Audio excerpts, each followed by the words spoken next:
A very good afternoon, dear colleagues. We welcome you to the Professional Development Program on National Education Policy 2020. As we are very much aware that this is the 6th batch of this Professional Development Program, and today we are going to have the 4th live interactive session on the Swayam Parva channel and YouTube channel as well. And today we shall be discussing about National Education Policy 2020 multidisciplinary approach in higher educational institutions. And to discuss on this topic, we have a very prominent personality with us, Professor Shachi Shah. Professor Shachi Shah is a professor in the School of Interdisciplinary and Transdisciplinary Studies at the Indira Gandhi National Open University. And before joining the Indira Gandhi National Open University in 2011, she has been teaching as an assistant professor at GB Pant University of Agriculture and Technology, Pantnagar, Uttarakhand. And beside professor, she is also director of School of Interdisciplinary and Transdisciplinary Studies, IGNOU.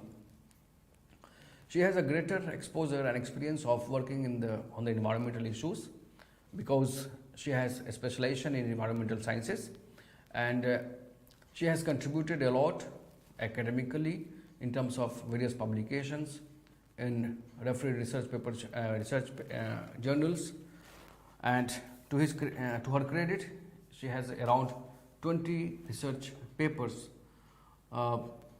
Similarly, she also has in her credit several edited and authored books. So with these words, I welcome Professor Shah to this interactive session, and we shall request you all that please send your queries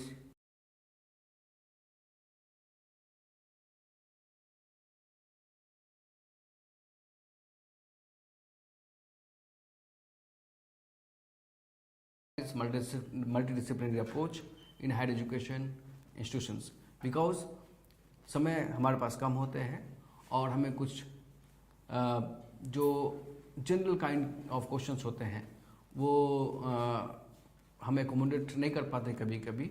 तो आपसे हमारी दरख्वास्त होगी कि जो आज का जो टॉपिक है, आज का विषय है जिस पे आज प्रोफेसर शाह चर्चा करेंगी, उसी से संबंधित हमें आप क्वेश्चंस भेजें। उन क्वेश्चंस का हम इस सेशन के बाद, आपको पता है कि ये सेशन आज का that is divided into 2 parts.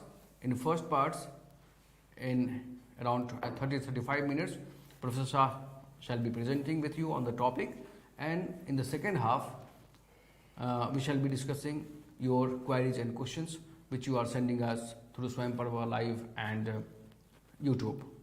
So, Professor Shah, welcome, and I will hand the session to you, please. Thank you, Dr. Ali Asgarji, for a very kind and nice introduction. Dear participants, a very warm welcome for today's session, which is on National Education Policy 2020 Multidisciplinary Approach in Higher Education Institution. We all know that National Education Policy 2020 is envisioned as paradigm shift in Indian education. It aims for holistic and multidisciplinary education and aims to develop the capabilities, whether it is intellectual, aesthetic, social, whether it is physical, emotional, moral, or any other capabilities. We know that this multidisciplinarity is enshrined in our old ethos, old education system, where this multidisciplinarity, whether it is related to painting, singing, any vocational education like leather making or craft or any other is there, but slowly the focus was changed into specific disciplines. But this national education policy, again, it aims for a multidisciplinary and holistic approach of education, especially in higher education institution as well as school education. When we say multidisciplinary and holistic education, this as in line with national education policy, it aims for overall competency development through various disciplines, whether it is in professional domain, whether it is technical or vocational studies, having the knowledge of all the discipline to make the student competent for 21st century skills, whether it is soft skills like communication, debate, discussion, or other skills which is required for Industry 4.0. So today in this session, I'll be discussing the major focus or major features of National Education Policy for higher education institution and multidisciplinarity, not only in curriculum design but also multidisciplinary approach in higher education institution. And I will also discuss the role of IGNOU or the contribution of IGNOU, how Indira Gandhi National Open University has implemented the national education policies in its program and in its academic activities. So to begin with, if we say the Higher Education and National Education Policy 2020 key feature, it aims for gross enrollment ratio in higher education to be increased 50% by 2035. This GER will be increased by adopting any mode of education, whether it is face-to-face, ODL and online. Now, the online education has got more attention or more acceptability, and it is being implemented in many universities in blended mode or in other mode. So, the gross enrollment ratio by face-to-face education, by open and distance learning, by online learning, and now the Swayam courses, they also are taking a key role in increasing the GER. The second feature is broad-based, multidisciplinary, holistic higher education. The education, whether it is for science, arts, engineering or any other subject, it need to be multidisciplinary. The multidisciplinary is juxtaposition of many disciplines, like with maths it can be history, arts, etc. So as there is more demand of industry of the student which are having the multidisciplinary skills, which are having not only their subject specific skills but also other skills like communication, or a science student can have the skills of like physical education, yoga, likewise an art student can also opt for science based subject, and engineering student can go for painting, singing or any other skilling activities or skill based education. So this national education policy aims for a broad based multidisciplinary holistic higher education. In this regard, many universities, they are designed or they are designing the curriculum which is broad based, which is flexible and which include the multidisciplinarity nature of the curriculum.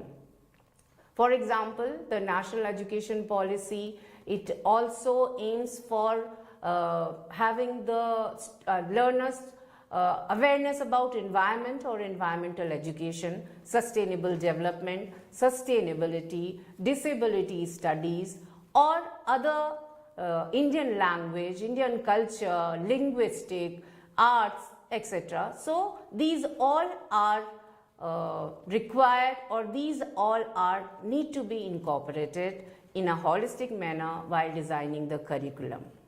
So flexible curriculum with creative combination of subject. For example, 4-year graduate degree program. The curriculum for this is includes not only the specific discipline courses or core courses, but also the AEC like environmental studies or other courses which can be taken from any discipline of their choice. Vocational education is very important component of national education policy to train the student, to develop the student having the competency to join any industry, for having the innovation and creativity so that they can be having the skill not only nationally but also internationally and globally.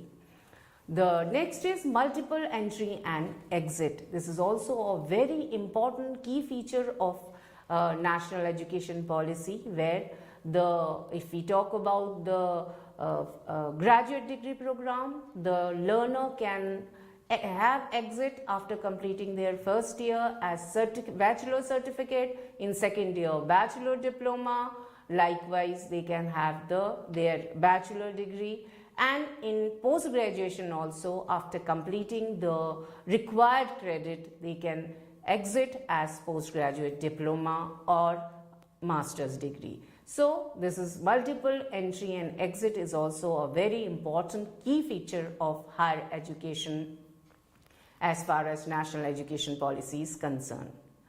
Then academic bank of credit for digitally storing academic credits.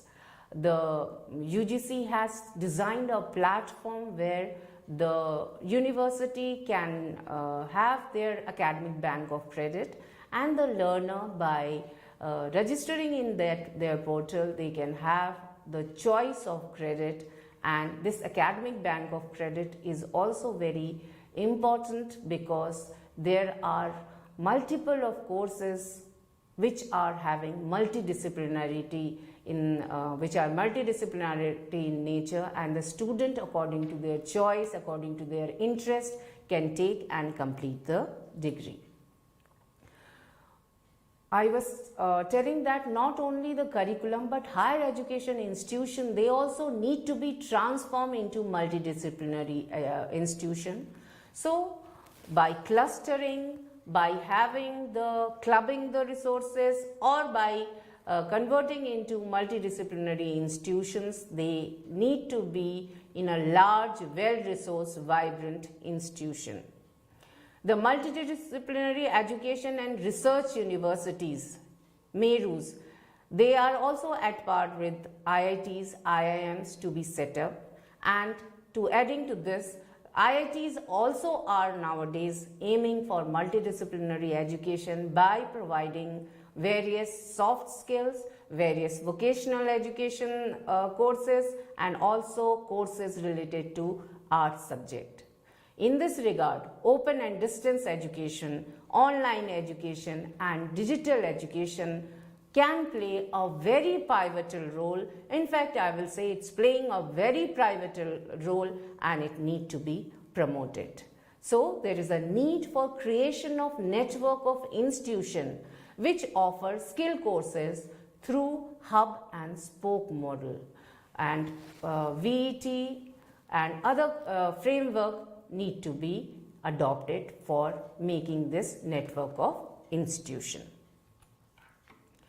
The promotion of Indian languages, the curriculum design in mother language so that the interest can be aroused, or it will be easier for learners. Beside that, the various type of languages need to be promoted. When we talk about vocational educations, this is required for startup, incubation centers, technology development centers, centers in frontiers areas of research, strengthening greater industry academic linkages is the focus of national education policy. So Institute Innovation Council at higher education institution, and the institution to offer apprenticeship, internship, and embedded degree is the key feature as far as higher education institutions are concerned. So how this new national education policy is aiming towards a more holistic and multidisciplinary education. So it basically aims to develop all capacities of human being, as I have discussed, that intellectual, aesthetic, social, physical, emotional, moral. It aims to develop all the capacity of human beings. It develop a well-rounded individual that possess critical 21st century skills so that they can be more competent for changing environment, for job requirement, for their aiming for industry 4.0. So various fields, whether it is art, humanities, languages, sciences, social sciences and other professional and technical and vocational fields need to be integrated. So there is an ethic of social engagement. The soft skill like communication, discussion and debates need to be incorporated in the course curriculum, and there is rigorous specialization in a chosen field or area. There need to be a flexible and innovative curricula, credit-based courses and projects in the areas of community engagement and services. Environmental education and value-based education need to be focused. Environmental education, whether it is in the field of climate change, we know that the COP27 is going on, whether it is related to climate change, waste management, biodiversity conservation, or there are many environmental movements like lifestyle for environment and others need to be incorporated. The student need to be sensitized for these, and various value-based education need to be incorporated as multidisciplinary courses. So internship is also a very important component because this is the demand with the industries, businessmen, artists, craft person, etc. When transforming the higher education institution into a multidisciplinary institution, when we say higher education, it envisaged as multidisciplinary research intensive university, RUs, multidisciplinary teaching intensive universities, TU, and degree awarding multidisciplinarity autonomous college, smaller than a university.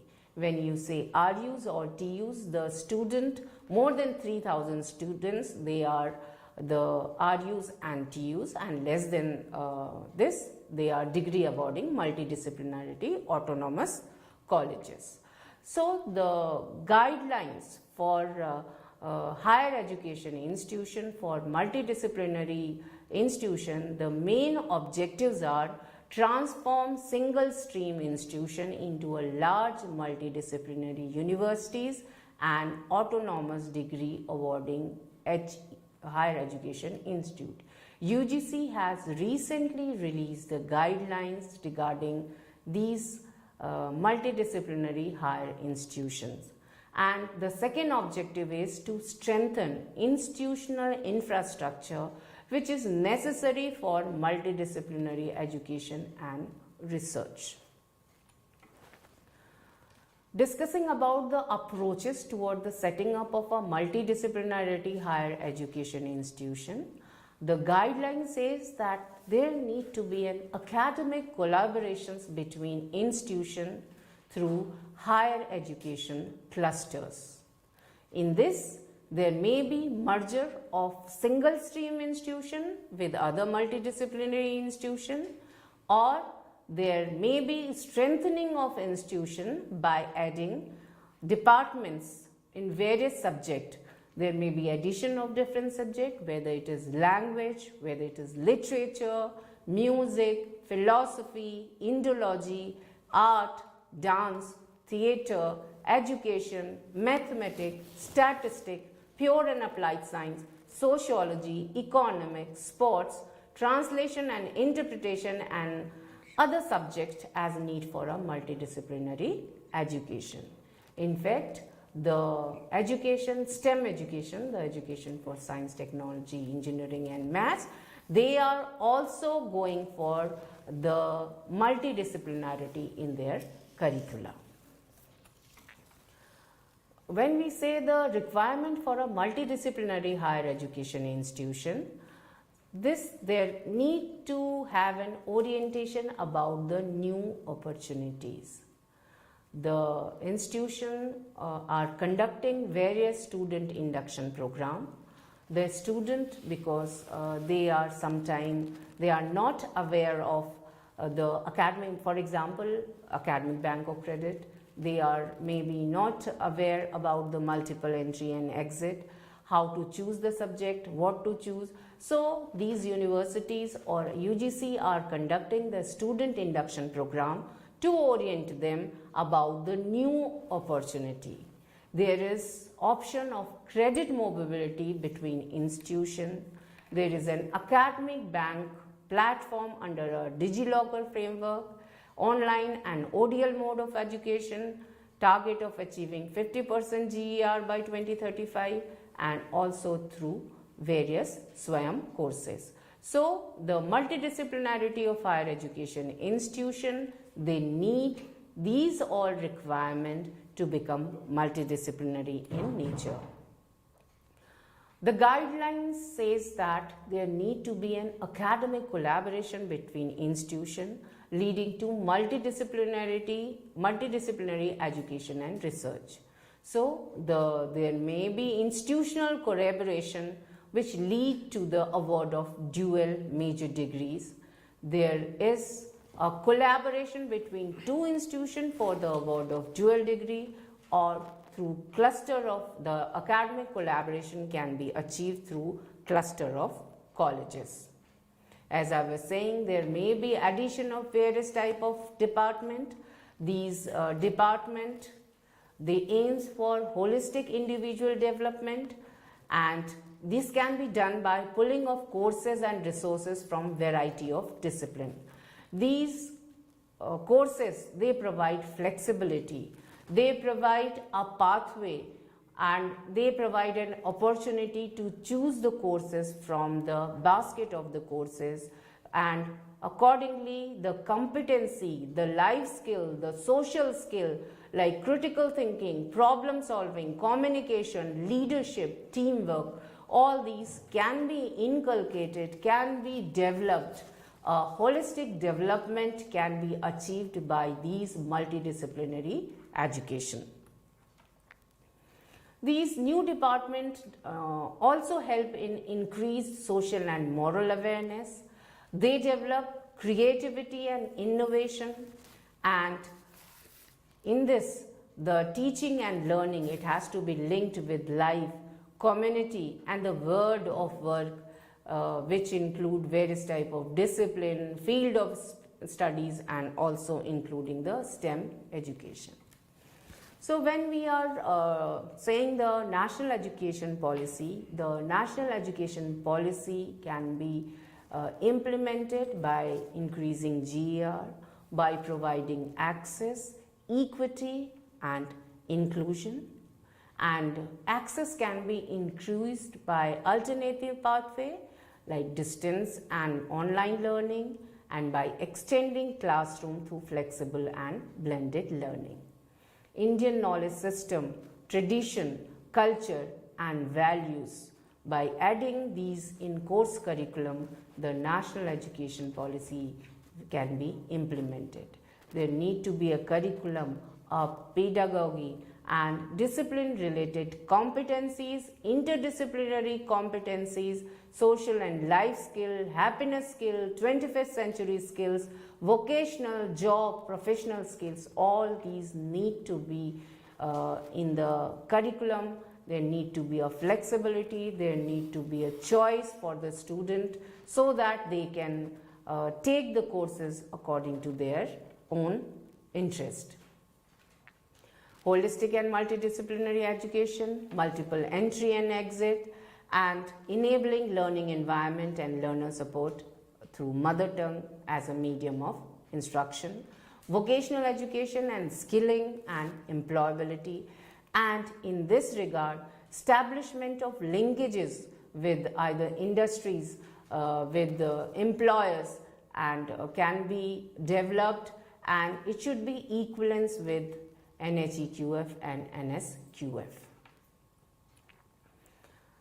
The assessment, when we say about learner support, the mother language or teaching in mother language is one of the component, and innovative, formative and summative assessment is also one of the important component. This can be developed through portfolio, to cases, to internship and technology enabled assessment and e-portfolio. Their digital education, technology enabled learning, use of MOOC, SWAYAM, online courses, conferencing, web technology, cross-border education and internationalization of education, including cross-border credit transfer. These are also will help in implementation of national education policy. The higher education institution clusters can involve in multidisciplinary research. There is a need for capacity building in multidisciplinary research. There is a need for collaboration between higher education institution, collaboration between higher education institution. They can cluster with industries, government and non-government organization. So there need to be a multidisciplinary approach through open and distance learning. I'll take example of Indira Gandhi National Open University. The Indira Gandhi National Open University is central university which was established in 1985, and since its inception, through its vigorous learner support system, it is providing quality education. It is accessible to everyone, and through its through its 21 School of Studies, 67 regional center, various learner support system, overseas centers, it is providing quality educations. But for the Indira Gandhi National Open University has also has national education policy cell. It has adopted institutional development plan. There is multidisciplinarity and holistic education in adapted in various courses in various disciplines, whether the discipline related to environment or it is related to health science, disability, gender, economics, or it is sciences, physics, chemistry, maths, or engineering or continuing education. So the curriculum is redesigned and it is implemented or in a process of implementation for providing a multidisciplinary and holistic education. There are many programs which have multiple entry and exit options. The internationalization of the education has been done through online education. It provides access, equity and inclusion, professional development. The Indira Gandhi National Open University has also developed a center for Indian language, which provides various courses related to Indian language, whether it is Tamil, Telugu, Kannada, etc. Or there are various courses which are in a process of translating into various regional languages. University is also providing it is national coordinator for SWAYAM, where more than 151 courses are there. These are registered. The student can opt, and through policy of credit transfer, they can be taken. There are many online programs which has been offered by IGNOU, which has also integrated this multidisciplinary and holistic education and multiple entry and exit option. There is vocational and many program which is vocational and skill based education, research and innovation, credit transfer, and promotion of Indian languages, arts and culture, and also the online and digital education. Mostly the document has been taken from National Education Policy and Guideline for Transforming Higher Education Institution into Multidisciplinary Institution, which is a UGC document, and it is published in September 22. And there is IGNOU is having the adopted the National Education Policy. So how IGNOU is repositioning itself with National Education Policy. So with this, the session is open for discussion, please.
Thank you so much, Professor Shachi sir, for elaborate discussion on NEP, especially focusing on major areas which are very much important for our colleagues to implement in their respective education institutions. Actually, today's session is on multidisciplinary and interdisciplinary education, what has been invested in the National Education Policy. Moreover, the whatever areas Professor Shah shared with you all that are very much relevant and very much linked with the interdisciplinary and transdisciplinary education. So, as we had announced in the first half of the session, that we shall be having a question answer session in the second half. So, we have received a lot of queries from all of you. So, we shall be taking only the relevant questions which have come and which are related to multidisciplinary and interdisciplinary education. So, Dr. Shah, जो पहला question हमारे पास आया है, कई सारे हमारे साथी हैं, they want to know about the academic bank of credit and how it is going to function and how, in what way this is going to contribute towards multidisciplinary education, how it is linked with that multidisciplinary education, ABC, Academic Bank of Credit. Okay. Though this Academic Bank of Credit, UGC has made a platform where the higher education institution, they can register themselves, and by registering themselves, they can offer the courses which are, like the students are interested, and the student can, by registering this Academic Bank of portal, they can opt for the courses for this. So, there is a digital locker or digitalization of this Academic Bank of Credit, where the universities or higher education institution, they have to enroll.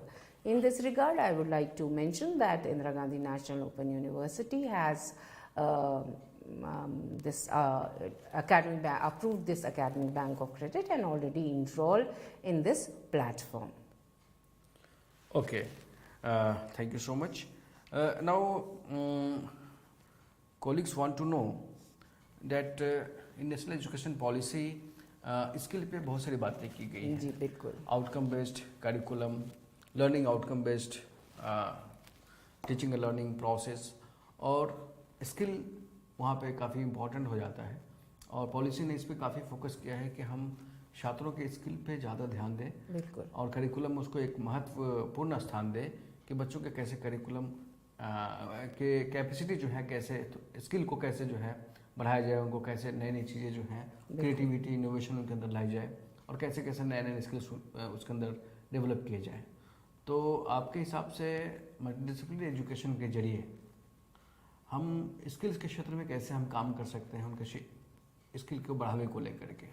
जी, जैसे मैंने शुरू में भी कहा था कि Indian system जो था एजुकेशन सिस्टम वो पहले दिस मल्टीडिसिप्लिनरी पे ही आधारित था, चाहे वो नालंदा हो चाहे वो तक्षशिला हो.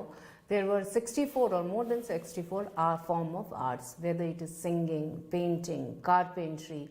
ये सारी चीज़ें अगर हम अपने इससे रिलेटेड कोर्सेज अगर हम डेवलप करें तो this is also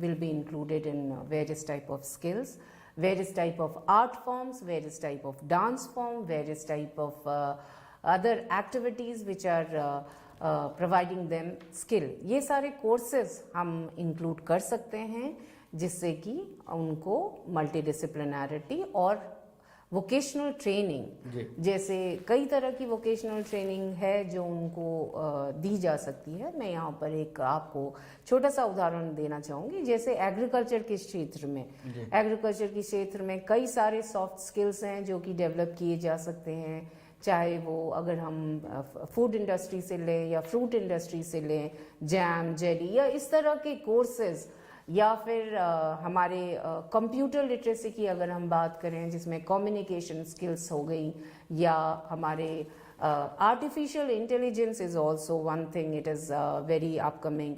there is robotics. All these type of skills related courses if can be added, that will be more appropriate, and these are the courses which will develop the skills required for various type of industries or various type of areas where the employment there is a demand in various employers for these type of skills. अच्छा, तो multidisciplinary education की जब बात होती है तो कई सारे क्षेत्रों से ये बात भी सामने आ रही है कि एक साथ अगर बच्चों को कई तरह के सब्जेक्ट्स आप पढ़ाएंगे तो कुछ चीज़ें ऐसी होती हैं जहाँ पे स्पेशलाइजेशन की ज़रूरत होती है, जैसे बेसिक साइंस है या टेक्नोलॉजी है. तो वहाँ पे है कि कुछ आपके पास स्पेशलाइजेशन होनी चाहिए उस, चूँकि आप जब आगे जाएंगे काम करने के लिए. तो जब मल्टीडिसिप्लिनरी एजुकेशन जब हम की तरफ जाएंगे, जब हम उनको ऑफ़र देंगे, तो क्या आपको लगता है कि ये स्पेशलाइजेशन में भी कहीं ना कहीं जा कर के उसका परिणाम क्या होंगे? बच्चों कहीं स्पेशलाइजेशन की तरफ से ऐसा ना हो कि बच्चे स्पेशलाइजेशन हट करके. देखिए, मैं इसमें बात करूंगी, जैसे अगर आप पोस्ट ग्रेजुएशन की बात करें उसमें कोर्सेज स्पेसिफाइड हैं, कोर्सेज कोर कोर्सेज हैं, डिसिप्लिनरी रिलेटेड कोर्सेज हैं. ये जो और कोर्सेज हैं, there is a basket of courses where they can opt for as an elective courses.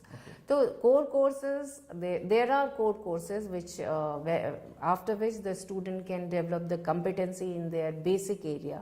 But elective courses, he or she can opt according to his own ambition, his own interest, or whatever pathway he or she has envisioned in his or her own mind.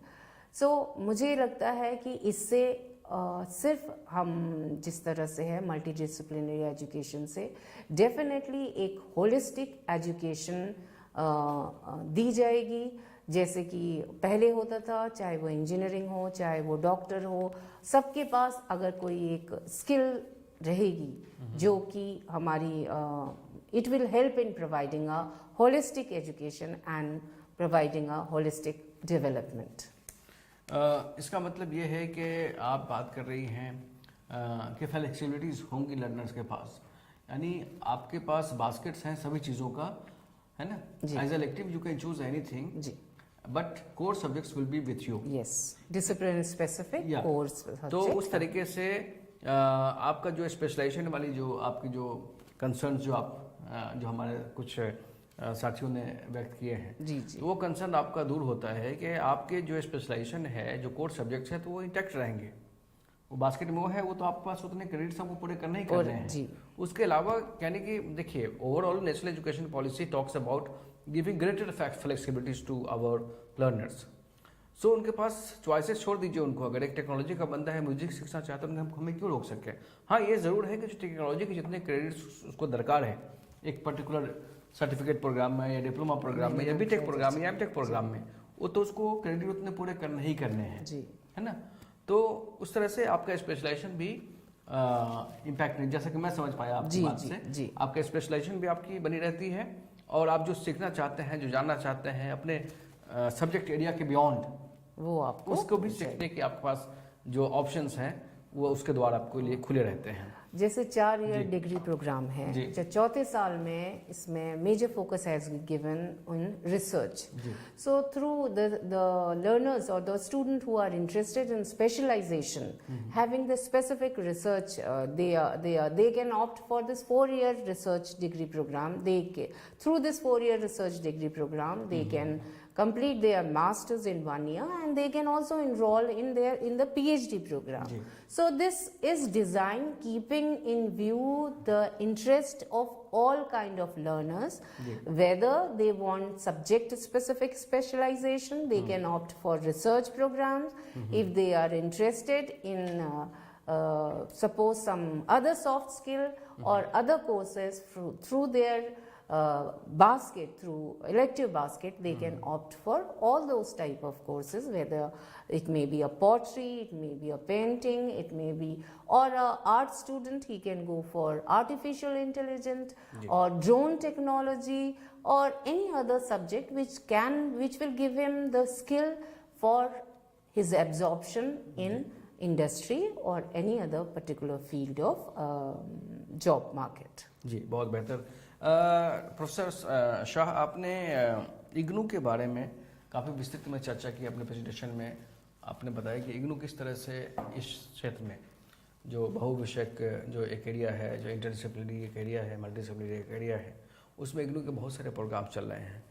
तो मैं जानना चाहता हूँ कि आपके school में, school of interdisciplinary and transdisciplinary studies में किस किस तरह के प्रोग्राम्स हैं जो मल्टीडिसिप्लिनरी का जो मुद्दा है उसको एड्रेस कर रहे हैं, या मल्टीडिसिप्लिनरी उसको आप एक तरह से कह सकते हैं, और वो किस तरह से यूनिक है, और हमारे जो साथी इस प्रोग्राम को जो देख रहे हैं उनको किस तरह से ये एक मदद प्रदान कर सकता है कि वो भी अपने प्रोग्राम्स को इस तरह से डिज़ाइन करें कि वो मल्टीडिसिप्लिनरी बने।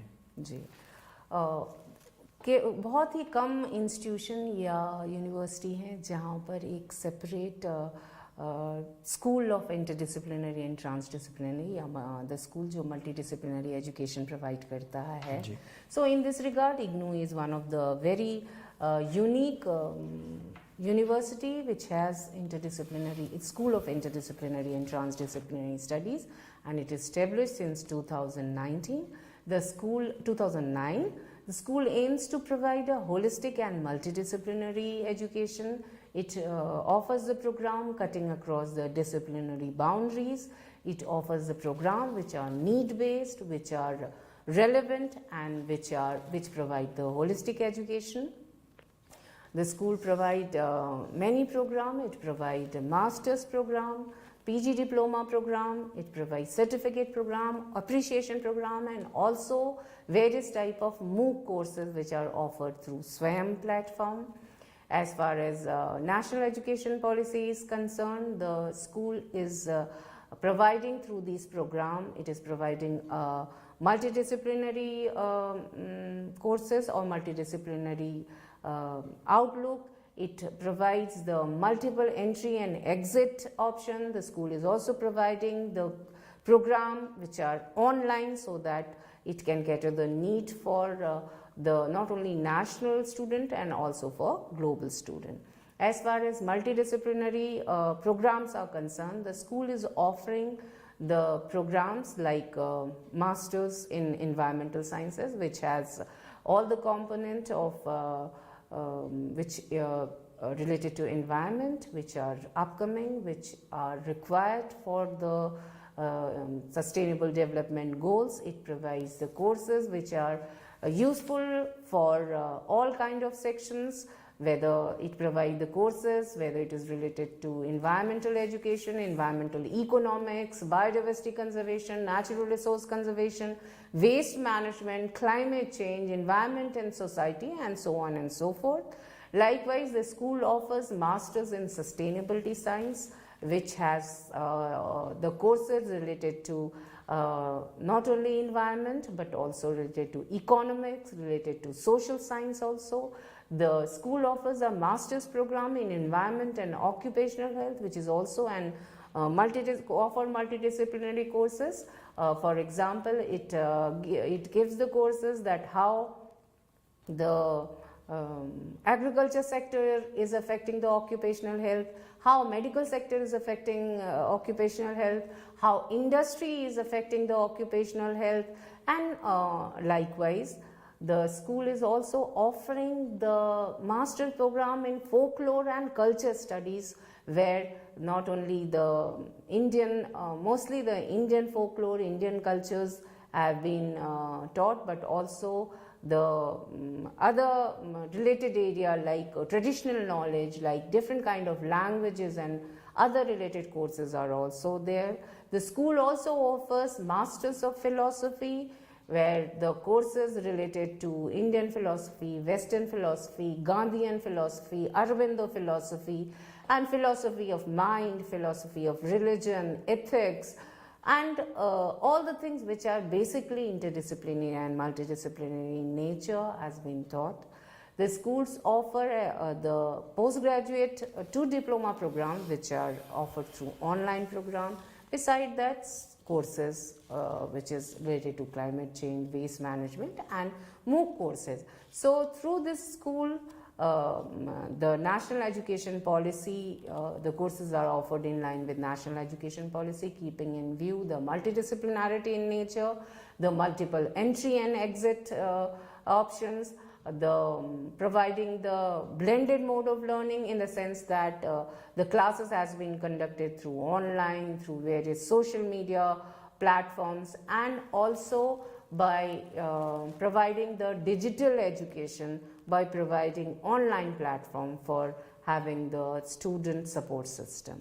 So in this way, school is trying to implement the national education policy through its courses, through its various programs.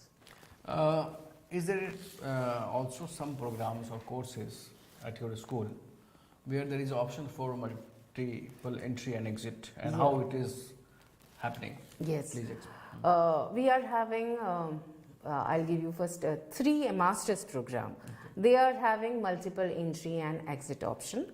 For example, Masters of Folklore and Culture Studies. The first year, if the student take the exit, or it is again in all the 3 programs is in modular form. The first year forms the PG diploma.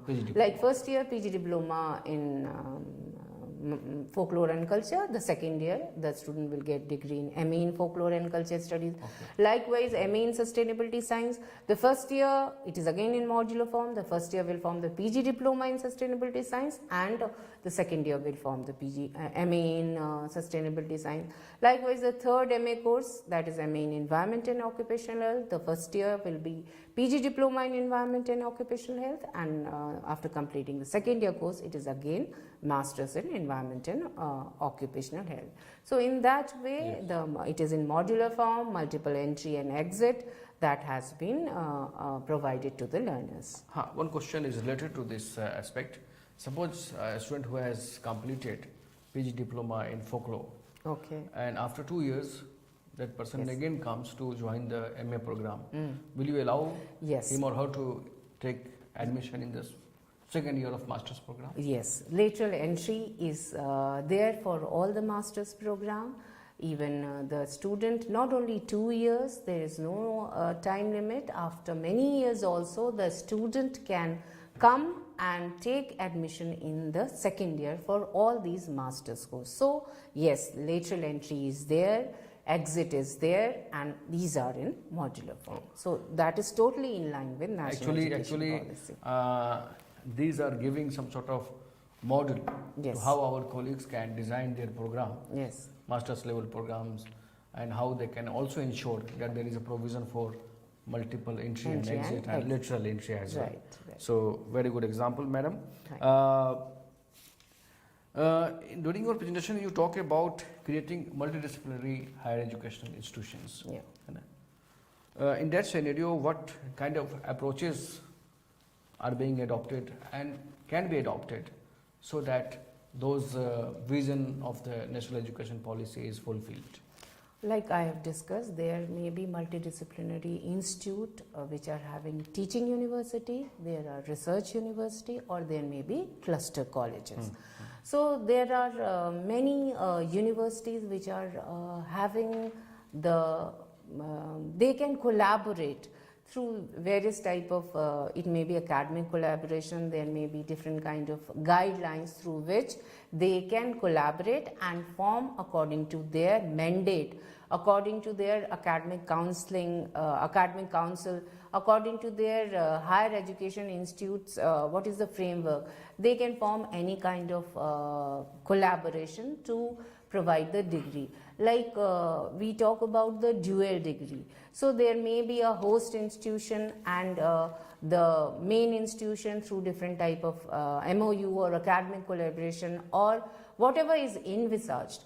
This guideline actually say that there may be a cluster of the universities or there may be teaching universities. There is a provision for how it academic council will be there, how the finance will be there, how these will be, I mean what kind of regulation will be there so that they can be collaborated. It is a UGC guideline for multidisciplinarity in higher education institution. Very interesting question coming from one of our colleagues. Can mathematics students can take the life sciences? Courses?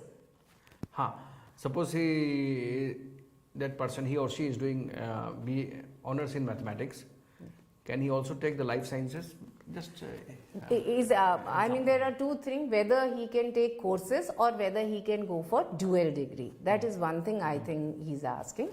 Courses, as far as courses is concerned, there is, as I've told, there is a basket of the courses. So from their basket, as an elective courses, after completing your disciplinary related courses or core courses, a person can take any elective courses which are there in the basket. So these has to be designed by the concerned universities, that what are the courses in the basket. The basket consists of courses which are related to vocational education, which are related to skill based education. Then there is this awareness module. All these are there. It all depends on the host university or host institution. As far as dual degree is concerned, again there need to be a collaboration, there need to be some memorandum of understanding between the two institutions, that how they can take the courses and what is, not all courses will be eligible, but there will be, according to that university, they will be making certain courses which can be taken. So it all depends upon the universities or higher education multidisciplinary institutions vision. जी बिल्कुल सही फरमाया madam आपने। मैं जितना समझ पाया, मेरे ख्याल से मान लीजिए कि कोई बच्चा अगर मैथमेटिक्स ऑनर्स कर रहा है जी, है ना, और उसके यूनिवर्सिटी में या उसके कॉलेज में अगर लाइफ साइंस के भी एक इलेक्टिव उसके पास अगर है जी, वो ऑब्वियसली क्यों नहीं ले सकते? बिल्कुल ले सकते हैं। हाँ, ये जरूर है कि आपका मैथमेटिक्स ऑनर्स है तो कोर सब्जेक्ट आपका मैथमेटिक्स ही रहेगा। जी, और वो लाइफ साइंसेस उसके इलेक्टिव बास्केट में होना चाहिए। अगर आपके कॉलेज में, आपकी यूनिवर्सिटी में लाइफ साइंसेस अगर है तो yes you can go ahead with mathematics as well. So इसीलिए बार बार हम लोग बात कर रहे हैं कि पूरी व्यवस्था बनाई जा रही है नेशनल एजुकेशन पॉलिसी में कि स्टूडेंट्स को हम मैक्सिमम उसके पास चॉइसेस हो, चॉइस बेस्ड फ्लेक्सिबिलिटीज हो उनके पास, उनको इतनी फ्लेक्सिबिलिटी दी जाए कि उनको कहीं पे किसी स्तर पे उन्हें ये न लगे कि हमें ये सब्जेक्ट पढ़ने का मौका नहीं मिला, मैं चाहता था मुझे मौका नहीं मिला। तो आपके पास सारे ऑप्शंस खुले रहेंगे। हाँ, ये ज़रूर है कि जो स्पेशलाइजेशन है वो आपके कोर एरियाज रहेंगे, उसके जो मिनिमम क्रेडिट्स हैं वो डिफाइंड होंगे, वो तो आपको अचीव करना पड़ेगा स्पेशलाइजेशन के लिए और ऑनर्स के लिए।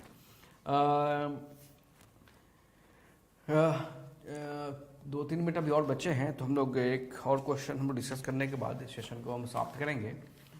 मैडम, ये क्वेश्चंस आ रहे हैं बार बार कि मल्टीडिसिप्लिनरी एजुकेशन हम बात कर रहे हैं जी लेकिन चैलेंजेस हैं काफ़ी इसको पूरा करने में। जी खास तौर से एक व्यवस्था को बनाने में टीचर्स का जो है बहुत बड़ा योगदान होता है। जी तो क्या हम ये मान के चलें कि टीचर जो हमारे कॉलेजेस या यूनिवर्सिटी में टीचर्स काम कर रहे हैं इस चीज़ को पूरा करने के लिए बिल्कुल तैयार हैं, या उनको किस तरह की और भी प्रोफेशनल डेवलपमेंट की ज़रूरत पड़ेगी नेशनल एजुकेशन पॉलिसी के इस मुद्दे को आगे बढ़ाने के लिए या अपने संस्थानों में उसको लागू करने के सिलसिले में मल्टी डिसिप्लिनरी एजुकेशन को? जी, ये आपने बहुत अच्छा क्वेश्चन पूछा है डॉक्टर अली, क्योंकि टीचर्स की ओरिएंटेशन फॉर मल्टी डिसिप्लिनरी के लिए भी बहुत ही it is very mandatory.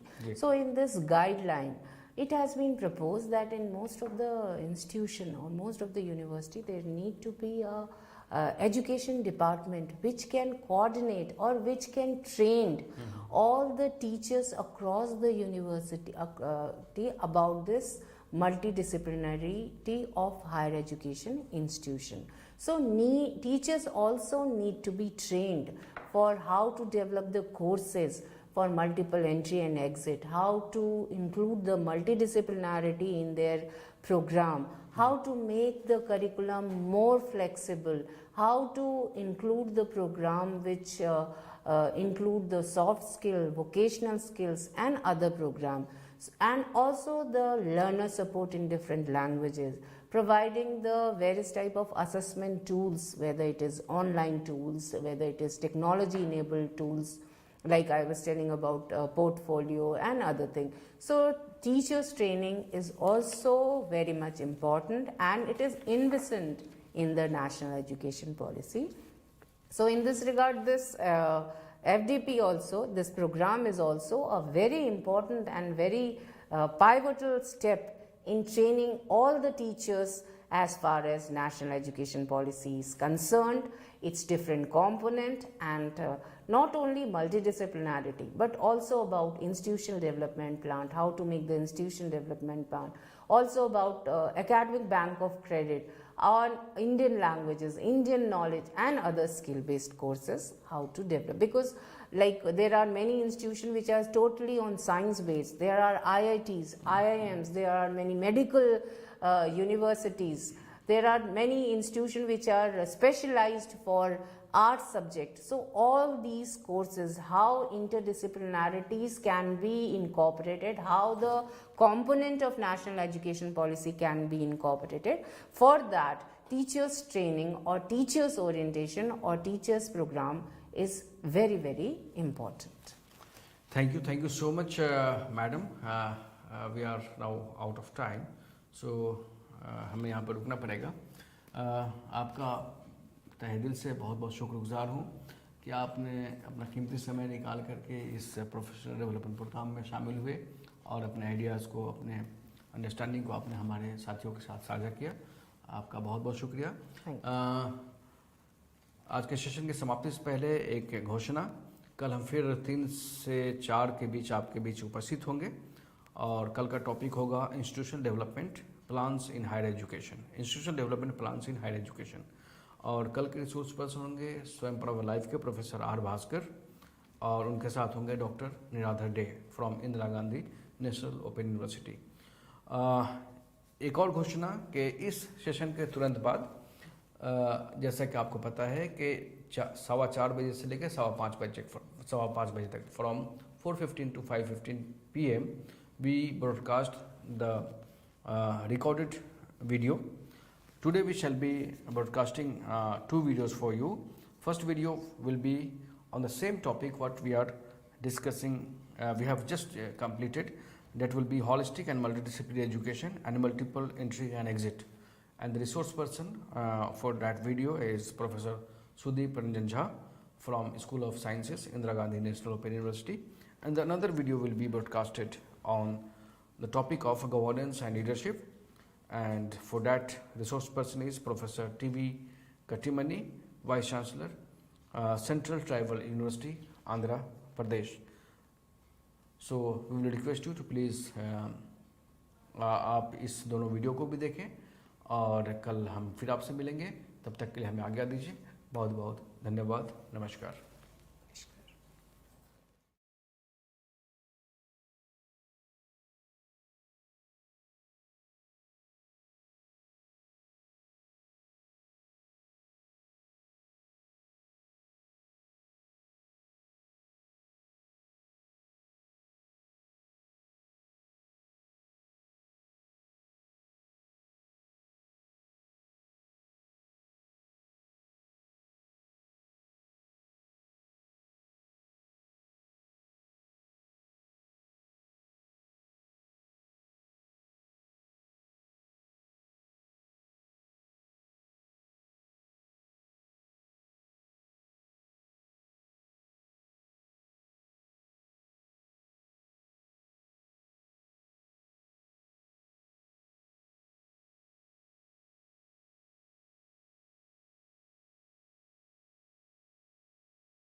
Friends, welcome to this video presentation on NEP 2020 and curriculum and pedagogy.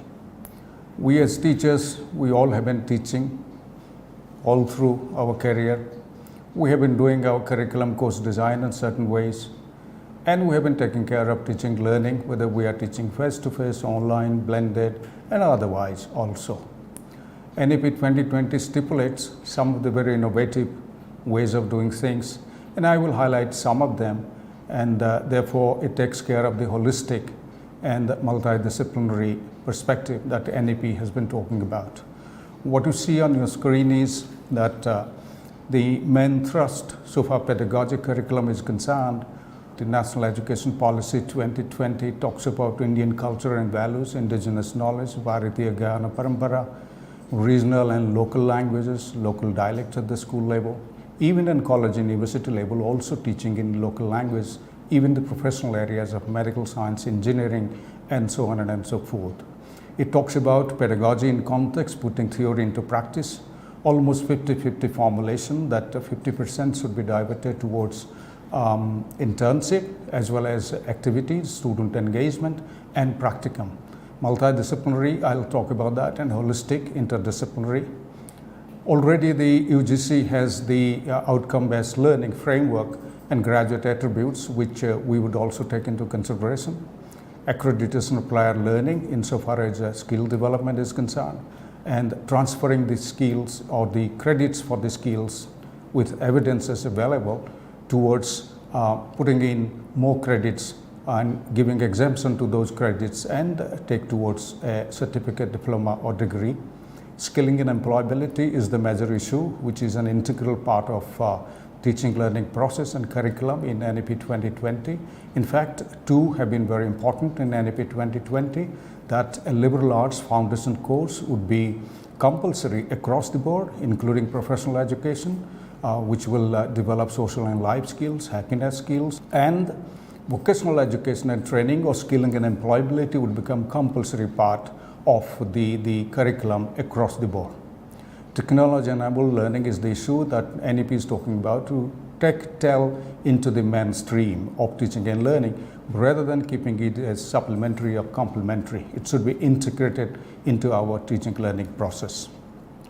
Whether you are teaching face-to-face, distance, online, or blended, these 5 areas that I have listed, they would be extremely useful to consider in designing the curriculum and courses, as also designing teaching learning strategies, including assessment strategies. How do you transmit knowledge? How do you provide information? How to ensure interaction and negotiation of meaning, individual creation of meaning, and development of values, and so on and so forth, collaboration for sharing values and mutual respect, and development of positive attitude towards life and society and teaching learning contexts. How to put our own understanding into a reflective practice that reflects on own action and reflection in action, while doing and after doing, which is a very powerful strategy to develop higher order learning, and how to ensure in our assessment strategies that assimilation has really taken place. There can be 3 kinds of curriculum design. We have been more dominated by subject-centered design largely, but there are institutions, professional institutions and otherwise, they have gone beyond that, beyond the subject-centered, subject matter and discipline-based teaching and learning, to more learner-centered, individual learner, learning style-oriented, and problem-centered teaching and learning. This problem-centered and project-based learning, including portfolios, have been brought forward to the mainstream of teaching learning insofar as NEP's recommendations are concerned. What you see is 3 kinds of delivery strategy that we can combine and allocate our credit hours, that some of the credit hours we can divert towards self-learning with guided mentoring, some for face-to-face learning, and face-to-face learning should be more towards hands-on experiences, practicum, interaction, engagement, internship, and online collaborative learning could be collaborative projects, which can be project-based learning or problem-based learning or even case-based learning. These 3 need to be judiciously combined, whether one is teaching face-to-face, distance, online, or even blended. And this should be called as blended teaching and learning. Now, a holistic curriculum that the NEP is proposing, that it is proposing a flexible curricular structures that you see on your screen, which will integrate the STEAM, science, technology, engineering, art and mathematics, industry, academia linkages insofar as skill development courses are concerned, multiple entry and exit, and the 4-year undergraduate program, which is under deliberation under higher education, National Higher Education Qualifications Framework, talk about multiple entry and exit after 1 year certificate, 40 credits, 2 years diploma, 3 years an undergraduate and 4 years an undergraduate with honors, and it can lead to a 2 years master's or 1 year master, and then the PhD program. Community engagement and service to form compulsory part of the curriculum exercise. Research and internship, almost 40 credits equivalent in the undergraduate 4-year program is 40 credits equivalent to research and internship. Environment and value-based education, Indian language, culture and art, skilling and employability, and multidisciplinary and holistic education, meaning thereby that the students would be allowed to take courses from other disciplines of their choice, depending on their requirement, their needs and their choice, and those credits will be counted towards one's own degree, and multidisciplinarity will be encouraged because of development of values, attitude, happiness skills, and so also skill-based courses which one can expand one's own employability by taking courses from other disciplines. The 4-year undergraduate program that you see on the screen, 160 credit, which is under discussion, which nicely combines varieties of disciplinary, interdisciplinary core courses, disciplinary and interdisciplinary electives, skill enhancements, ability enhancement courses, value addition courses, field-based internship, apprenticeship, community engagement, research, and advanced diploma courses from within, of course, one's own discipline, all put together 160 credits, though the University of Delhi has gone beyond towards 176 credits in 4-year undergraduate program. But these broad areas are part of the undergraduate curriculums, so also they could form part of the certificate, diploma, degree programs because of the multiple entry and exit options available. And the student will be acquiring credit hours based on these courses, which one will be depositing in the academic bank of credits, and gradually that if the discipline core meets that certain level of credits, one will be getting degree in that discipline, and the university or the college which is providing that maximum credit applicable for a discipline would be offering the degree, but the student would have the choice to take up courses, and therefore in the future more skill-based courses will be coming in to the platter, to the basket, and the curriculum basket, course baskets, and students will be taking up those courses from other disciplines, especially which are skill-based, which will be expanding their employability market. Therefore, a curriculum design which we have been following largely, and I know many professional institutions, IITs, IIMs, they have been following very diversified, flexible, but structured curriculum design that we conduct a needs analysis, and based on many other factors, including human resource development requirements, national and regional needs, global developments, discipline knowledge structure, which is the discipline core, research and development findings, indigenous knowledge base, Bharatiya Gyan Parampara, faculty expertise, the learner's profile, and so on and so forth, curriculum based practices. All these lead towards a concept mapping of the program or the courses, and which we call as a curriculum blueprint. And the curriculum blueprint is translated into learning outcomes, and learning outcomes are associated with the learning activities, including apprenticeship, that the students will be undertaking to meet those learning outcomes. And we have to develop assessment rubrics that the NEP is talking about, very diversified, expanded assessment rubric strategies that should meet the learning outcomes vis-a-vis those activities. In between, we provide resources, we undertake teaching and learning, bring in media and technology. So therefore, the discipline, the skill areas that the NEP is talking about broadly I have listed as discipline skills, employability skills, social and life and happiness skills, self-regulated and metacognitive learning skills, technology skills or digital literacy, and learning to learn skills. 21st century skills they've been talking about. The NEP has talked about extensively on 21st century skills, which are basically communication skills, independent learning skills, thinking skills, critical problem solving, creativity, responsibility and ethical skills, leadership skills, digital skills, knowledge management skills, and as I said, self-directed learning, metacognitive skills, self-regulated learning skills, including happiness skills. So therefore, we need to find out the relationship between the curriculum mapping, concept mapping, 1, 2, the graduate attributes and learning outcomes derived from that, 3, the learning activities that we need to engage, design and therefore engage students with, including internship, which will carry forward or achieve the learning outcomes, and we have to develop authentic task and authentic assessment strategies or rubric which will assess those learning outcomes. So therefore, we need to integrate between learning outcomes, activities and assessment. Learning outcome 1, activities assessment. Learning outcome 2, activities assessment. This is possible across any discipline, whether one is teaching language, literature, whether one is teaching professional education or social sciences or management or education, or even community development programs. So we need to take here is an example matrix in front of you. We can take up help of any other matrix that you know, which doesn't matter, but what is important is that there must be a mapping of the courses and the modules and the units, their learning outcomes, the credit hours, activities and assignments which are associated with that course or the module, learning support that will be provided, the learning resources, print, audio, video and face-to-face interaction, and the assessment rubric. Once we are clear about this matrix, it will be very easy for us to bring in multidisciplinary and interdisciplinary and skilling and employability into this with multiple entry and exit options available.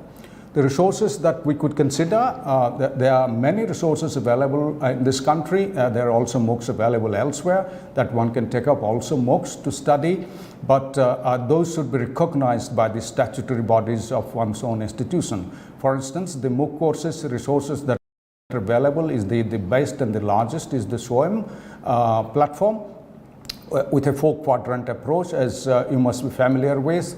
And the Class Central, which is a nodal agency, international agency, lists that almost 10 million students have been registered in SOEM, though the highest has been Coursera with 45 million in 2021, and more than 154 universities have accepted credit transfer for courses offered through SOEM. And now it must have increased in 2022 because this is 2021 data. NPTEL, National Program for Technology-Enabled Learning, which is a consortium of 7 Indian Institute of Technology, which in fact NPTEL is a part of the SOEM program, that the video-based programs, courses are being offered through SOEM platform. And the instructional videos in engineering and related subject areas are available, and many have been using this. And so you can also use these vis-a-vis your students for ourselves to study as teachers and for students also to recommend. It will be nice that if these courses or these modules are integrated into your course structure and curriculum structure. The UGC has already allowed up to 40% credit hours, which one can take from SOEM and other courses, and get credit transfer to one's own certificate, diploma or degree, especially degree programs, and 60% one can provide through classroom teaching or online or distance learning, which will be leading to a degree. And AICTE has developed more than 3,000 virtual internships which are free of cost, which one can also tap into. There is a MOOC kit which is created by IIT Kanpur in 2012, ARC4 Cloud certification, and this is in collaboration with IIT Ropar, which is available in 6 languages. There's an IIT BEX created by IIT Mumbai or Bombay in 2014 by integrating Drupal 8 and OpenEdX.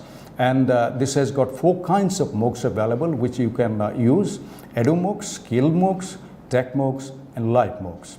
IIT Bangalore has created in 2014 which is called IIMBX. It offers MOOCs courses in various areas of management sciences. AG MOOCs, which is an agriculture MOOCs, which was created in 2015 by IIT Kanpur, Commonwealth of Learning, IIM Kolkata, and the University of Agriculture Sciences, Raichur. And the MOOCs platform is offering agricultural education to students, and with joint certification by IIT Kanpur and the Commonwealth of Learning. The Odisha State Open University created vis-a-vis SEMCA, with the help of SEMCA, a MOOC on training of academic counselors, which can be very useful for teachers to go through those books, that MOOC, even if one is teaching face-to-face. There is also VES Skills MOOC for banking and finance, with almost 2.5 million registered users. There is e-Vidya Bharati portal, which is providing online resources especially for cross-border education delivery or internationalization education. InflibNet and EPG Pathshala for UGC, there have been plenty of resources which are curriculum-based and which are relating to subject or discipline-based, which can also be tapped. But recently, the UGC Ministry of Information Technology, Electronic Information Technology, developed a Common Service Center program, which was inaugurated in July 29, just a few days back. And these are online resources for rural areas. Almost 23,000 PG courses and 137 SWAYM courses and other courses which are non-engineering courses are listed over there. Almost 5 lakh common service centers in 2.5 lakh village panchayats and others have been established. The student can register, pay a little fee. It was told some 20 rupees or so. The student can register per day to use that and earn credits vis-a-vis completion of these courses and transfer these course credit completion to their academic bank of credits, which will be counted towards certification, towards a certificate, diploma, or degree, and therefore credit transfer is very much possible. So friends, I would sum it one thing to you, that skill development and employability has been a major priority across disciplines vis-a-vis the NEP 2020 to enhance the ability of the graduates for self-employment or even employment in the public and private sector, including NGOs and international organizations. I would submit to you the consideration of micro-credential courses, which are small bits of skill-based courses which students can take up to compensate or to enhance their employability skills. These are small courses focusing on skill sets mapped into qualifications framework, and the qualifications framework are mapped alongside the National Higher Education Qualifications Framework, which is compatible with National Skills Qualifications Framework. The focus is on training for world of work and developing additional professional skills which will be useful for the graduates.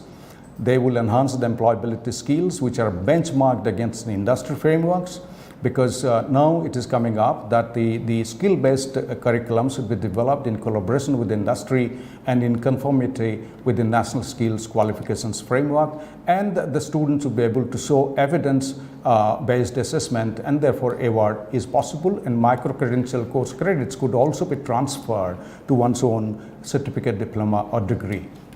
So far pedagogy is concerned, I have listed quite a few which you could consider and integrate depending on your discipline and the subject area and the level of the students and the context that they are, because context and language and culture are very important to one's own teaching and learning. And therefore, Bharatiya Gyan Parampara and Indian indigenous knowledge based on our culture and tradition and our indigenous knowledge should be brought into insofar as curriculum and course contents are concerned, and insofar as pedagogic strategies are also concerned, which could be context and culture specific, preferably in mother language or one's own regional language at least.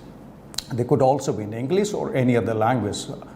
Project-based learning, I'm emphasizing this project-based learning because these facilitate in developing skills for very minute project tasks and their implementation, and that students in the process learn certain skills which they would minutely do based on, say, research evidences.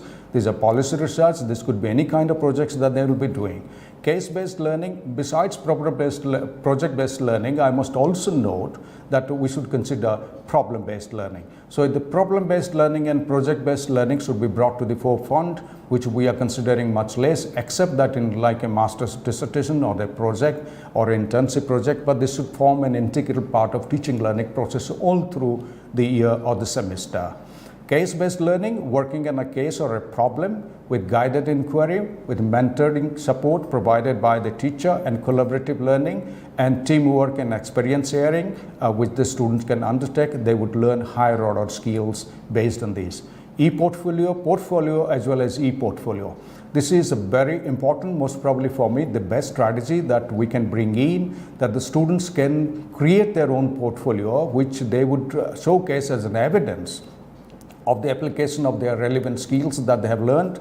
They reflect on their experience and situations, integrate into academic learning with lived experiences, which today is detached, that our academic teaching is diverse from the actual context of living a society or community. They must be integrated, and they could do a digital compilation of work experiences or achievements. To continue pedagogies, we should also consider competency-based learning, which is possible in any discipline. This is simply mastering a set of skills in one course before moving to the next.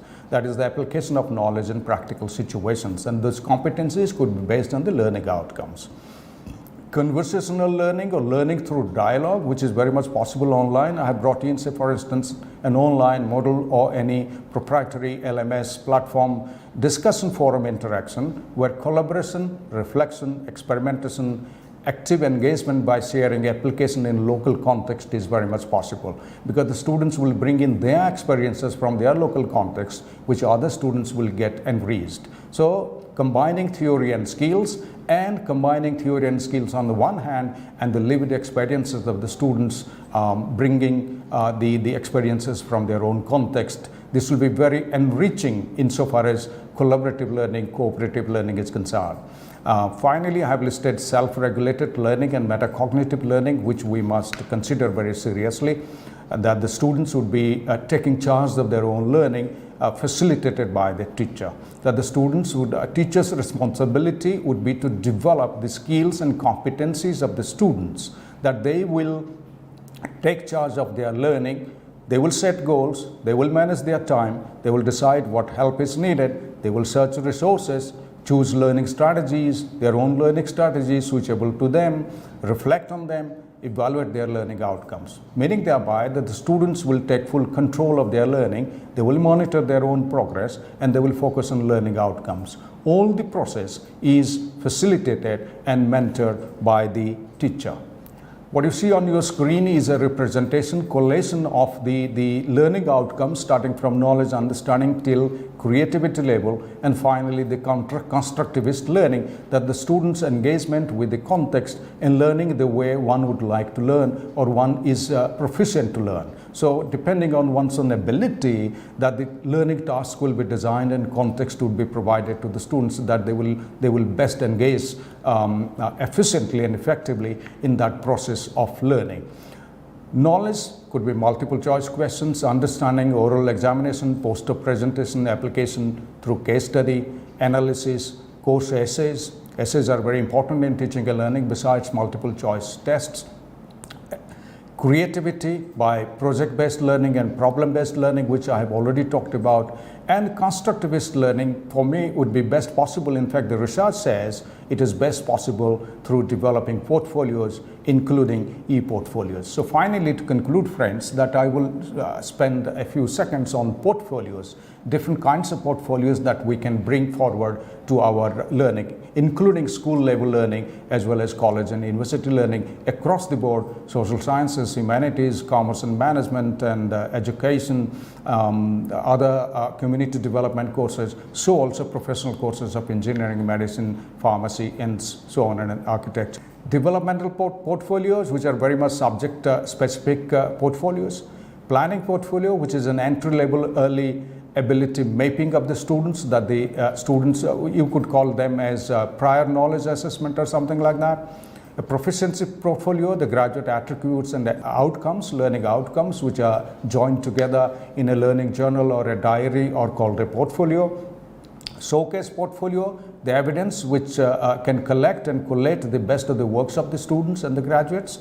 Employability portfolio, that the ability, the readiness and ability of the students to do a particular job or work or a varieties of work contexts.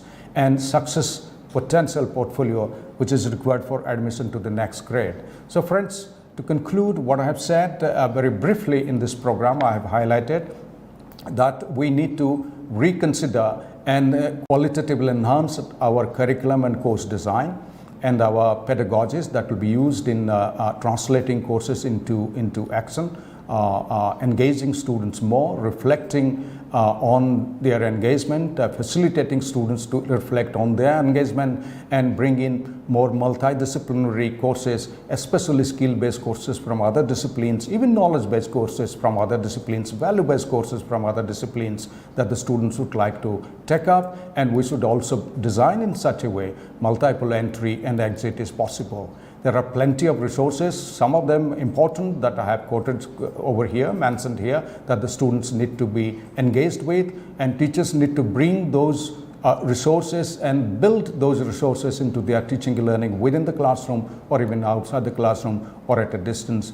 or online and blended learning.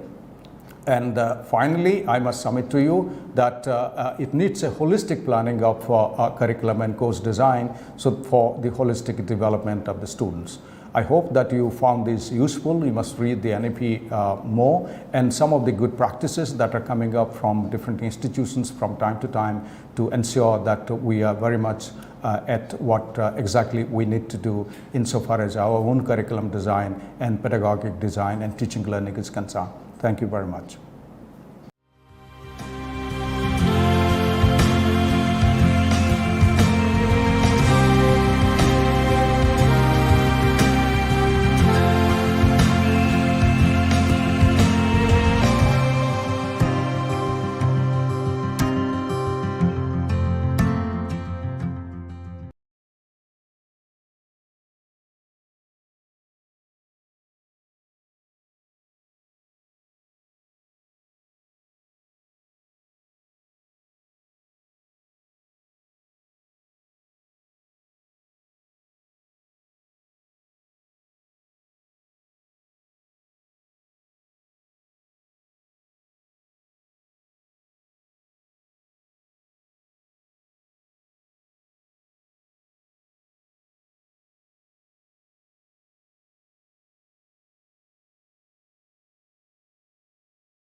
Welcome learners.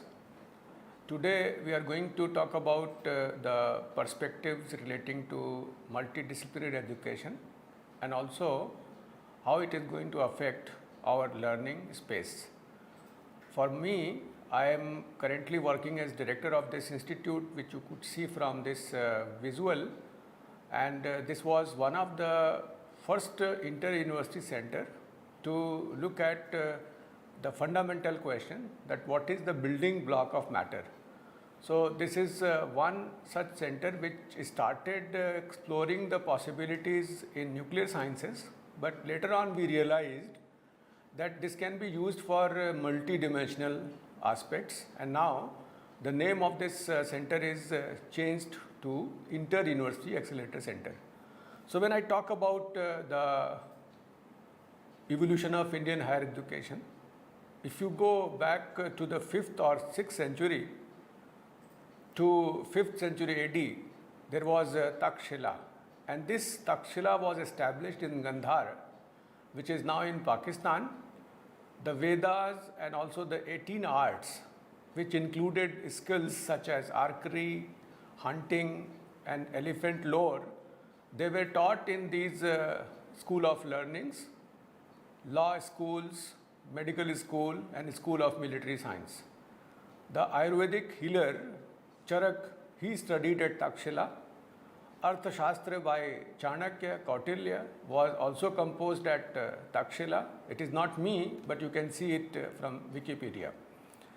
The University of Nalanda, which was during the 5th century to 12th century in India, it has the greatest achievement of ancient period in the field of education.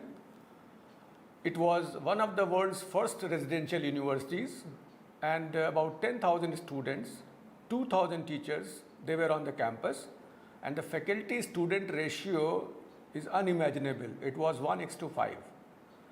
The library was a 9-storied building, and meticulous copies of texts were produced and preserved in this library. Students in those days, they studied science, astronomy, medicine and logic as diligently as they applied themselves to metaphysics, philosophy, Sankhya, Yoga Shastra, the Vedas and the scriptures of Buddhism. Likewise, they also studied the foreign policy philosophy, transcending the ethnic and national boundaries, and because of that, that seat of learning attracted pupils and scholars from Korea, Japan, China, Tibet, Indonesia, Persia, Turkey and other parts of the globe. Nalanda represents the concept of university of the ancient period, and somehow we missed. Very recently, when we started setting up the modern universities, after a large gap of 600 years, when this Nalanda University was destroyed, or you can say after the University of Bologna in Italy in 1088, after 769 years, we started setting up the seat of learnings, the modern universities, Bombay, Calcutta, Madras, and they were all founded in 1857. And then the 4th modern university, University of Allahabad, it was set up in 1887. And I am proud alumnus of this university, which was known as Oxford of the East. These universities, they began as a purely examining bodies, and the territorial jurisdiction extended to large number of territory. And later on, Indian Universities Commission was appointed in 1902, and the Indian Universities Act was passed in 1904. For example, University of Allahabad, it was under central governance, then it became state university, and again it has been reincorporated at central university. When we talk about a good university, so good university means teaching takes place, we teach in a good university, but a great university transforms the entire society, the psyche of a student. Because of that, the good university only produces graduates, whereas the great university produces leaders of all walks of life. So the quality, culture and adaptability should be an attempt to answer to the question of competitiveness in higher education. for which we have started working again, and this new education policy 2020 talks about many such things, and I will be talking only about multidisciplinary education, how we can have multiple entry and exit to the different programs. Before that, why this multidisciplinarity is important, I will let you know that this is called a dawn of knowledge era, in which the science and technology has developed in such a manner that we can see the unparalleled economic growth, because of which there is a globalization, there is a competition, innovation, and also simultaneously you can see uncontrolled exploitation of Earth's resources. This 21st century is the century of knowledge, and the process of transition is not stopped, it's still going on. So whatever we did in 20th century, it was because we had a unprecedented gain in advancing human development, industrial growth, and eradication of poverty in certain regions of the world, and we can attribute all these developments, all these progresses because of technological breakthrough. But I will let you know why this role of science and technology need to be recalibrated at this juncture when we are ushering to the new era. The reason being, the foremost reason is that the progress in science has been, for the most part, insular, monolithic, and unitary. Why it is unitary? Why it is monolithic? Because it has progressed in a exponential rate, and that rate is about 7% per annum. Every 10 to 15 years it doubles, and every half a century you can see a factor of 10 by which it develops. In last 300 years you can see that it has developed a million times more. And if I compare with the evolution of society, that domain is 10,000 years. So you can always notice there is a phase lag. Science and technology has developed, has evolved at a very faster pace, whereas the societal evolution has remained almost stagnant, but this phase lag has resulted into many anomalies.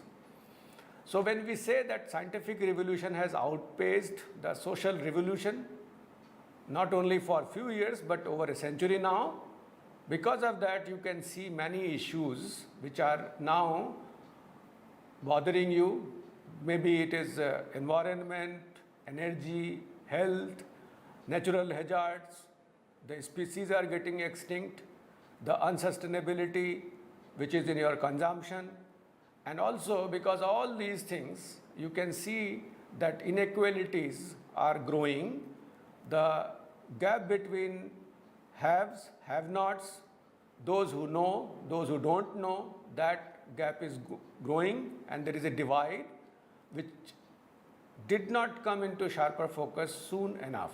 And because of that, the paradox of our time is that despite the fact that we have spectacularly advanced in science and technology, the economic progress is unprecedented, we have improved in the quality of life, the inequalities which have grown up, because of which the knowledge divide is there, and because of that you can see many of the part of the world is troubled.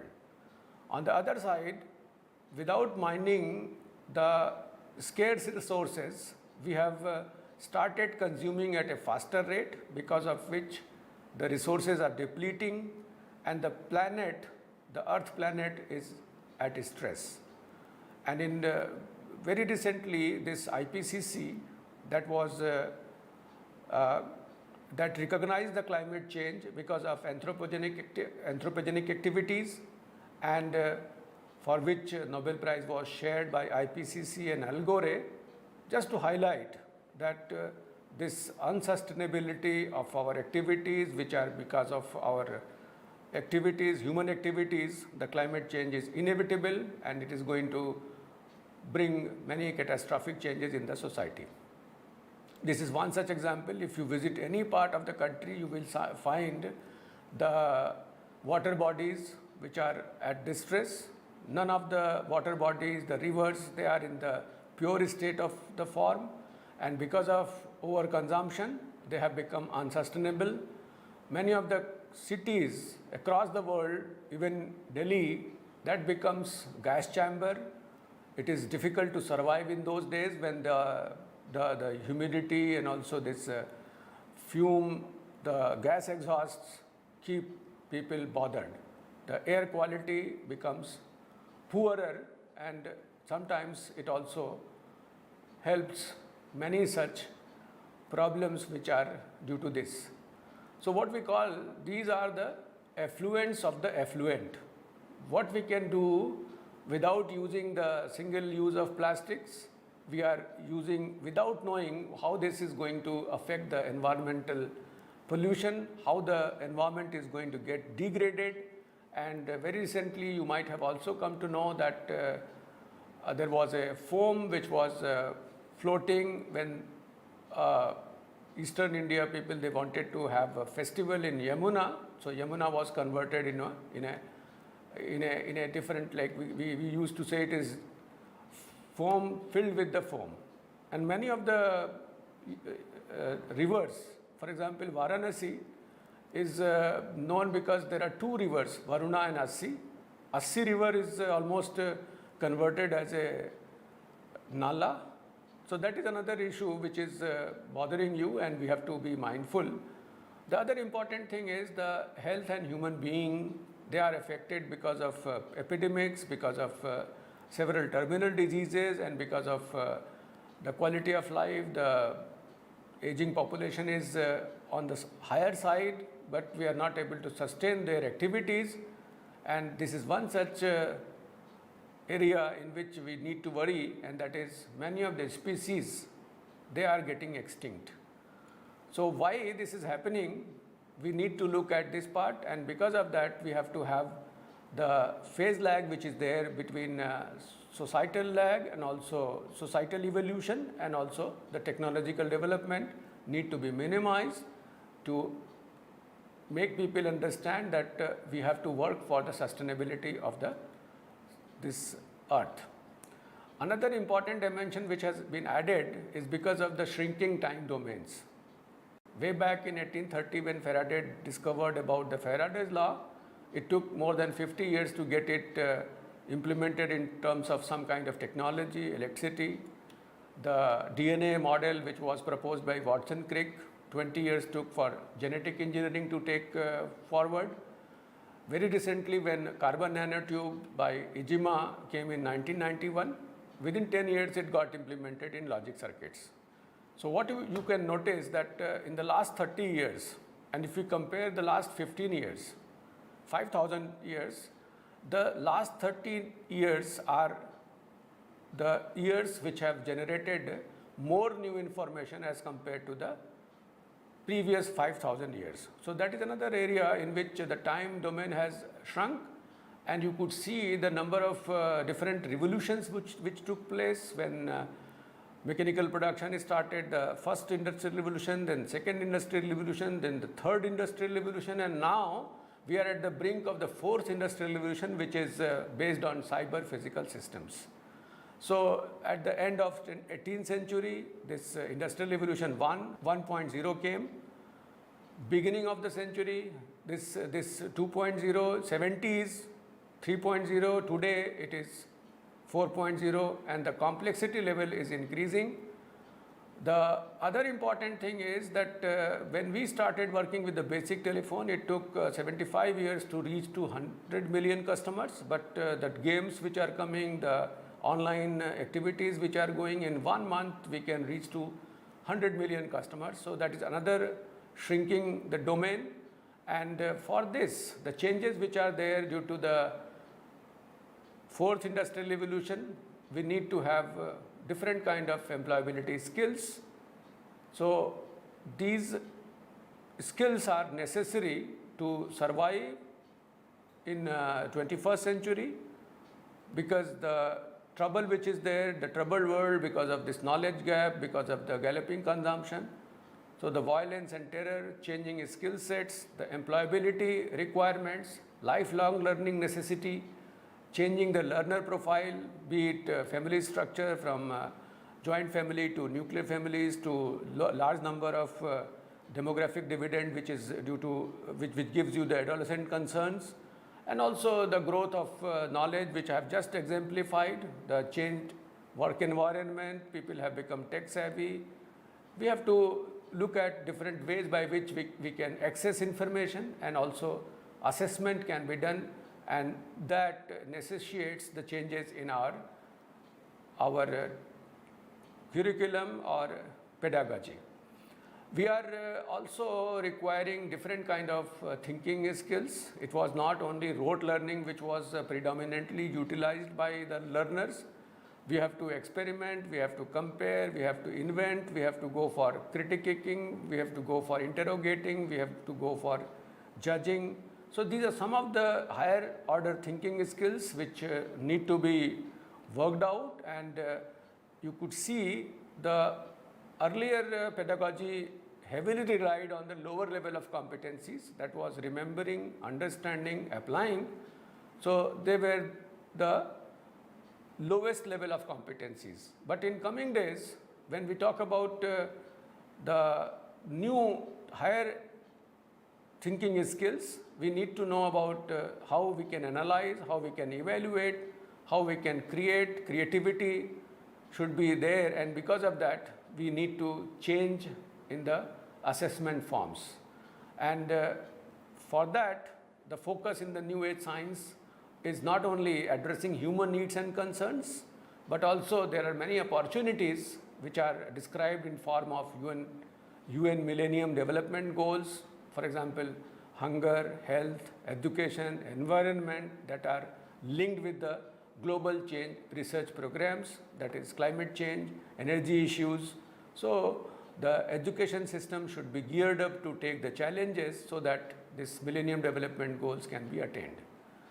If you talk about human rights is composed of 5 such rights: civil rights, political rights, economic rights, social rights, cultural rights. The upper half, civil rights and political rights, are guaranteed to some extent, but the 3 other rights, which are the lower side which in this viewgram, economic rights, social rights and cultural rights, they are neglected half of the human rights. And to work with the human rights fully, we need to recognize these rights, and for that we have to deal with the sphere of human beings working, they are producing, they are servicing, how we are going to improve their standard of living, the quality of life, not for one person but all the persons, and also how we can deal with the cultural rights in terms of cultural sphere of life, including ethnic culture, subcultures, arts and science. So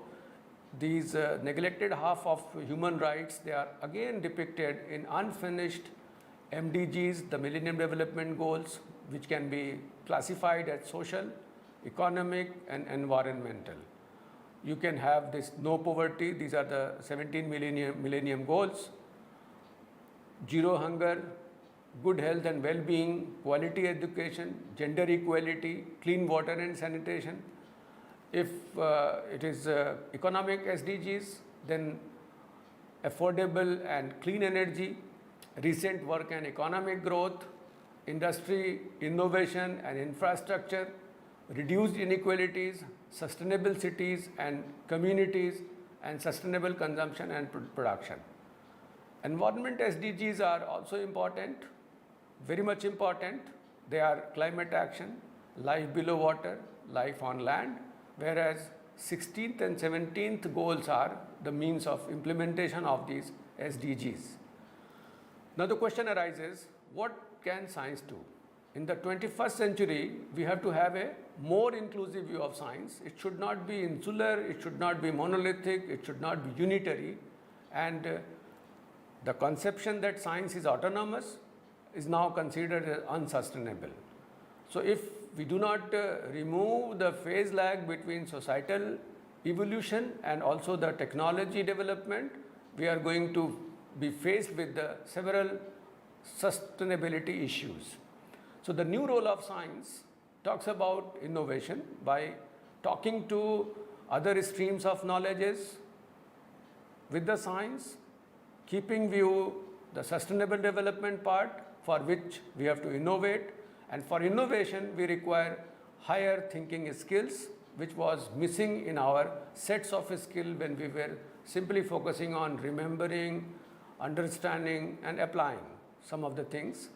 Now the science needs to shed its splendid isolation, and for that the societal engagement is required with the science. The policy linkage should be there, for which again innovation is required. So we need to have a synergy between scientific and societal progress, and that helps both science as well as society. Why? In science we get values, different methods to deal with, and different products which are sustainable.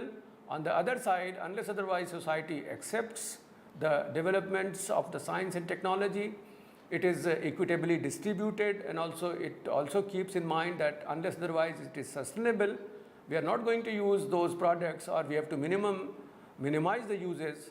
Then both science and society cohabit with each other, and because of that the science becomes responsible, transparent, and understand the full implications of new discoveries in the context of moral and ethical values and sustainability of our planet, whereas society sheds its cynicism and skepticism about science and recognizes its centrality for human good.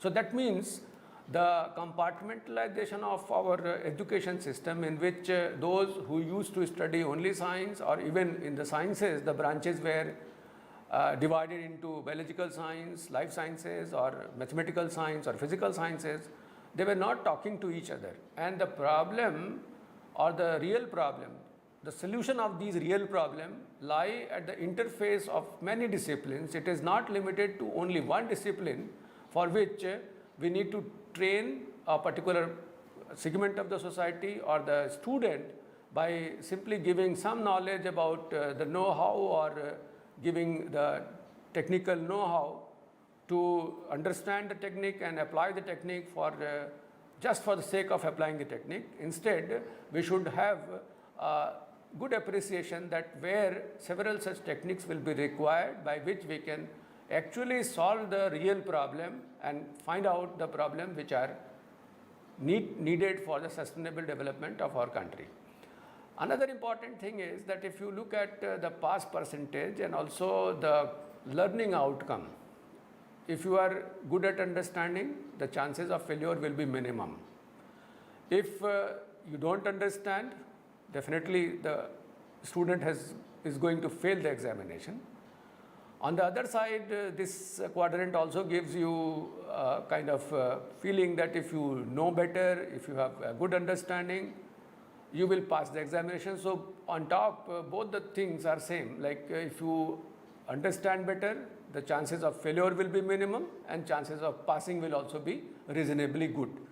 But why I am concerned about the fourth quadrant, and that is I am being modest, that poor understanding is there, but the people are passing the examination, and that number is not less number. That is also a sizable number of people who without understanding they write the examination and they get the pass certificate.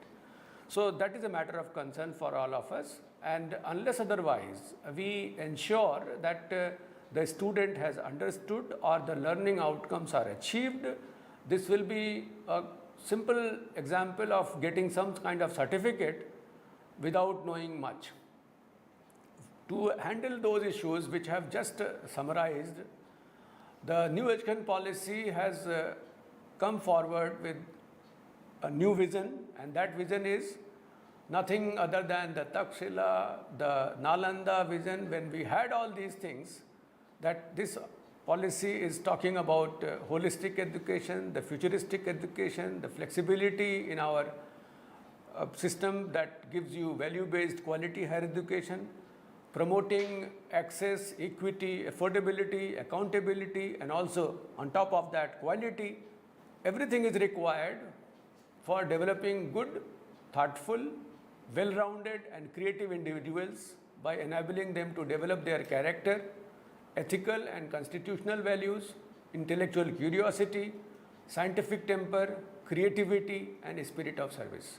So, if these are the attributes which are there, then only we can think that our education system has resulted into a student who is a good human being and can be considered as global citizen.